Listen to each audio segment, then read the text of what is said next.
ਇੱਦਾਂ ਹੀ ਇੱਕ ਹੋਰ ਬਹੁਤ ਵੱਡਾ ਜਿਹੜਾ ਇਸ਼ੂ ਹੈਗਾ ਆ, ਜਿਹੜੇ ਸਟੇਜ ਕਰਕੇ ਜਿਹੜੇ ਐਕਸੀਡੈਂਟ ਲਾਉਂਦੇ ਆ ਟਰੱਕਿੰਗ ਨੂੰ ਲੈ ਕੇ, ਸਟੇਜਿੰਗ ਏ ਕ੍ਰੈਸ਼ ਹੈ ਨਾ, ਉਹਦੇ ਲਈ ਵੀ ਇੱਕ ਫੈਡਰਲ ਕ੍ਰਾਈਮ ਬਿੱਲ ਆ ਰਿਹਾ ਹੈਗਾ, ਕਹਿੰਦਾ stage accident fraud prevention act.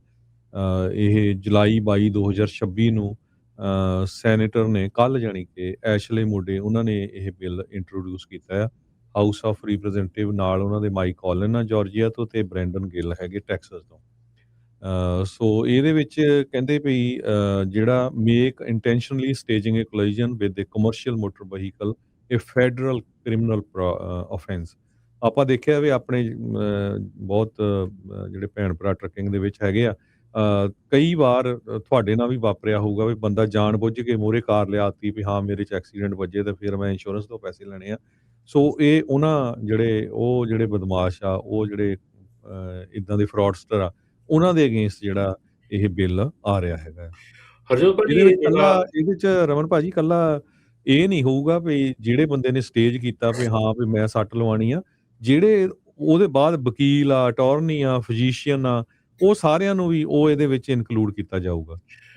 Harjot ਭਾਜੀ, ਇਹ ਬਹੁਤ ਪੁਰਾਣੀ ਚੀਜ਼ ਚੱਲ ਰਹੀ ਹੈਗੀ ਆ ਆਪਣੇ ਲੁਈਜ਼ੀਆਨਾ, ਟੈਕਸਸ, ਲੁਈਜ਼ੀਆਨਾ, ਅਲਾਬਾਮਾ, ਜਾਰਜੀਆ, ਇਸ ਜਿਹੜਾ ਆਪਣਾ ਬੈਲਟ ਹੈਗਾ, ਇਹਦੇ ਉੱਤੇ ਬਹੁਤ ਪਿਛਲੇ 10 ਸਾਲਾਂ ਤੋਂ ਇਹਦੇ ਉੱਤੇ ਕ੍ਰੈਕਡਾਊਨ ਚੱਲ ਰਿਹਾ ਹੈਗਾ।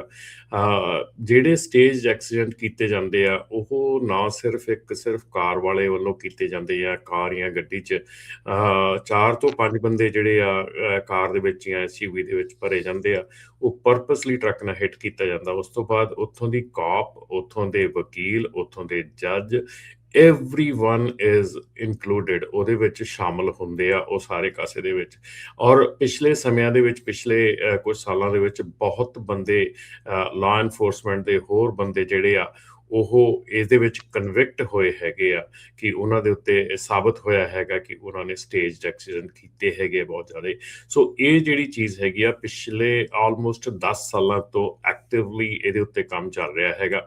ਸੋ ਹੁਣ ਜਿਹੜੀ ਇਹ ਚੀਜ਼ ਹੈਗੀ ਆ, ਇਹ definitely it has to be law ਦੇ ਥਰੂ, ਜਾਂ ਇਹਦੇ ਪ੍ਰੋਪਰ ਪ੍ਰੋਸੈਸ ਦੇ ਥਰੂ ਲਾਅ ਬਣਨਾ ਚਾਹੀਦਾ। ਇੱਕ ਜਿਹੜਾ ਲਾਅ ਇਹ ਵਾਲਾ ਸਟੇਜ ਐਕਸੀਡੈਂਟ ਵਾਲਾ ਹੈਗਾ, ਔਰ ਇਸ ਦੇ ਨਾਲ ਆਈ ਥਿੰਕ ਜਿਹੜਾ ਆਪਣਾ ਟਰੱਕਿੰਗ ਕੰਪਨੀਆਂ, ਟੋ ਕੰਪਨੀਆਂ ਹੈਗੀਆਂ, ਉਹਨਾਂ ਦਾ ਵੀ ਜਿਹੜਾ ਰਿਫੋਰਮ ਆ ਉਹ ਹੋਣਾ ਜ਼ਰੂਰੀ ਹੈਗਾ, ਕਿਉਂਕਿ ਕਈ ਸਟੇਟਸ ਦੇ ਵਿੱਚ ਜਿਹੜੀਆਂ ਟੋ ਟਰੱਕ ਹੈਗੇ ਆ, ਉਹ ਜਦੋਂ ਟੋ ਕਰਦੇ ਹੈਗੇ ਆ ਟਰੱਕ ਨੂੰ ਜਾਂ ਟਰੱਕਸ ਨੂੰ, ਸੋ ਫਿਊ ਮਾਈਲਸ 2 ਤੋਂ 5 ਮੀਲ ਤੱਕ ਜਾਣ ਦਾ ਵੀ 50 ਤੋਂ 60,000 $70,000 ਬਣ ਜਾਂਦਾ ਆ। ਸੋ ਉਹ ਵੀ ਜਿਹੜਾ ਆ ਲਾ ਆਉਣ ਵਾਲੇ ਸਮੇਂ ਦੇ ਵਿੱਚ ਉੱਤੇ ਵੀ ਚੱਲ ਰਿਹਾ ਹੈਗਾ। ਪਰ ਇਹ ਡੈਫੀਨੇਟਲੀ ਇਹ ਜਿਹੜਾ ਸਟੇਜ ਐਕਸੀਡੈਂਟ ਹੈਗਾ, ਪਿਛਲੇ 10 ਸਾਲਾਂ ਤੋਂ ਇੱਥੇ ਕ੍ਰੈਕਡਾਊਨ ਜਿਹੜਾ ਚੱਲ ਰਿਹਾ ਸੀ, ਸੋ ਗੁੱਡ ਆ ਕਿ ਹੁਣ ਇਸ ਦੇ ਉੱਤੇ ਜਿਹੜਾ ਲਾਅ ਬਣ ਜਾ ਰਿਹਾ। ਜੀ।